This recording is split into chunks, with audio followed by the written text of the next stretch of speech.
इस समय मैं यूपी के ज़िला फिरोजाबाद के टूंडला के सरकार मैरिज होम में खड़ा हुआ हूँ। टूंडला में आगामी विधानसभा की उपचुनाव सीट रिक्त है, उसको लेकर बीएसपी के राष्ट्रीय महासचिव सतीश चंद्र मिश्र जी व उनके साथ मुकुल देव, जो भूतपूर्व कैबिनेट मंत्री भी रहे हैं, आज उन्होंने यहाँ के प्रत्याशी संजीव कुमार चक जी को आशीर्वाद दिया और भारी बहुमत से जिताने के लिए ब्राह्मण समाज के लोगों से आग्रह किया। सत्कार मैरिज होम में ब्राह्मण समाज के लोगों पर हो रहे अत्याचार व तमाम उनके साथ अन्याय को लेकर आज यहाँ पर उन्होंने मीटिंग को लेकर उन्होंने आश्वासन दिया कि यदि 2022 में बीएसपी की सरकार आएगी तो उसमें ब्राह्मण समाज के लोगों को अधिक से अधिक लाभ दिया जाएगा। और इस समय कानून व्यवस्था चरम सीमा पर है। सतीश चंद्र मिश्र जो राष्ट्रीय महासचिव हैं, उनका ये कहना है कि यहाँ पर उत्तर प्रदेश में कानून व्यवस्था नाम की कोई चीज़ नहीं है। ब्राह्मण समाज व दलित समाज पर हो रहे अत्याचार को लेकर वर्तमान सरकार सक्रिय नहीं है। इसको लेकर उन्होंने यहाँ पर एक वर्तमान सरकार पर धावा बोला, प्रहार किया और उन्होंने कहा कि यदि 2022 में सरकार में ब्राह्मणों का वर्चस्व रहेगा तो उन्हें अधिक से अधिक लाभ पहुँचाया जाएगा। सर, वर्तमान परिस्थितियाँ जो ब्राह्मण समाज के अनुकूल क्यों नहीं, इसकी मुख्य वजह क्या है सर? ब्राह्मण समाज के लिए अनुकूल तो ब्राह्मण समाज के लिए हमेशा रहती है।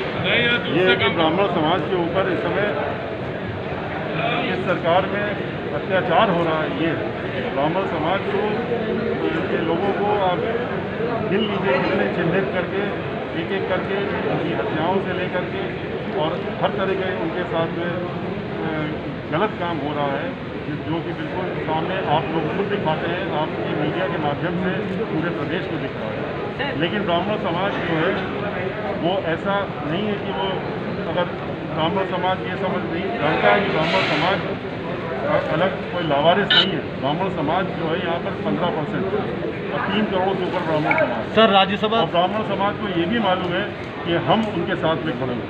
बहुजन समाज पार्टी खड़ी है, बहन मायावती जी उनके साथ में खड़ी है, इसलिए वो कभी दबने वाला है। 15% सांसद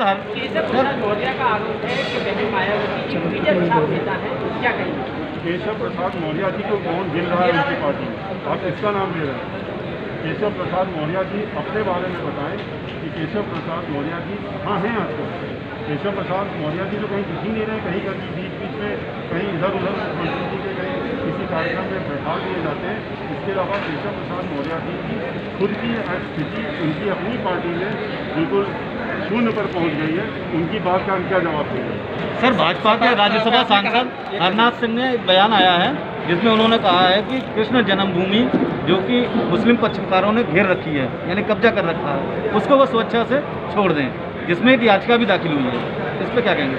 देखिए, मैंने आपसे क्या कहा, ये इसलिए है कि आप लोगों का ध्यान जो है, जो सही मुद्दे हैं देश और प्रदेश के, जहाँ बेरोजगारी चरम सीमा पर है, जहाँ लॉ एंड ऑर्डर बिल्कुल शून्य पर पहुँच गया है, जहाँ महिलाएं और पुरुष दोनों असुरक्षित हैं, जहाँ किसान तड़प रहा है, जहाँ मजदूर रो रहा है, कारखाने बंद हैं, बेरोजगारी परम सीमा पर पहुँच गई है, उससे ध्यान कैसे हटाया जाए?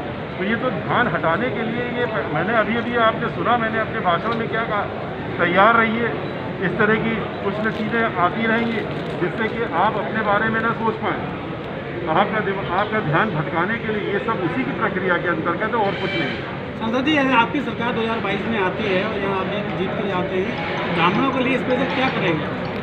मैंने अभी आपको बताया 2007 में हमारी सरकार आई थी, तो ब्राह्मणों के लिए हमने जो किया है वो तो आपको हमने बहुत थोड़े समय में बताया। मैं अगर बताने चलता तो अभी 1 घंटा और लगता। और खाली ब्राह्मण समाज के लिए नहीं किया, पूरे प्रदेश के लिए किया। पूरे प्रदेश में सर्व समाज के लिए बहुजन समाज पार्टी जब आती है तो एक समाज के लिए नहीं आती। ये इस तरह की सरकार नहीं जो अभी चल रही है। बहुजन समाज पार्टी सर्वजन हिताय सर्वजन सुखाय की बात करती है, चाहे वो उसमें बैकवर्ड क्लास के लोग हों, चाहे दलित समाज के लोग हों, चाहे अपर कास्ट के अन्य समाज के लोग हों ब्राह्मण के अलावा, और चाहे उसमें अल्पसंख्यक समाज के लोग हों, सभी का आप हिसाब देख लीजिए हमारी सरकार में कि किस तरीके से उनके बारे में एक एक चीज़ का हर एक का ध्यान रखा गया और सर्व जन हिताय सर्वजन सुखाय का सही तरीके से सामने रखने का काम किया गया, न कि इस सरकार की तरफ। इसलिए ब्राह्मण समाज के बारे में जो पहले करके दिखा दिया है वो आपके सामने रखा है। आगे सरकार बनने दीजिए, आप देखेंगे कि हम लोग और क्या सर, क्या ब्राह्मण समाज 0 से 15% पे आ पाएगा? ब्राह्मण समाज जब 15% आ गया था तो आपने देखा पूर्ण बहुमत की सरकार बना दी, और आज ब्राह्मण समाज का लोग इतना प्रताड़ित हैं, इतना परेशान हैं, इतना दुखी हैं कि वो 15% क्या, वो 45% होने वाले हैं। आप पूछेंगे कैसे हो जाएंगे? 15% तो हैं ब्राह्मण समाज के लोग, लेकिन ये 15% जो ब्राह्मण समाज का लोग है वो 30% को और इन्फ्लुएंस करेगा, उनके ऊपर और असर डालेगा। कृषि बिल पर सर बसपा का क्या स्टैंड है? और अपनी ताकत 15 से 45 बना देगा खुद। कृषि बिल पर सर बसपा का क्या स्टैंड है? एक सेकंड सर, कृषि बिल पर बसपा का स्टैंड।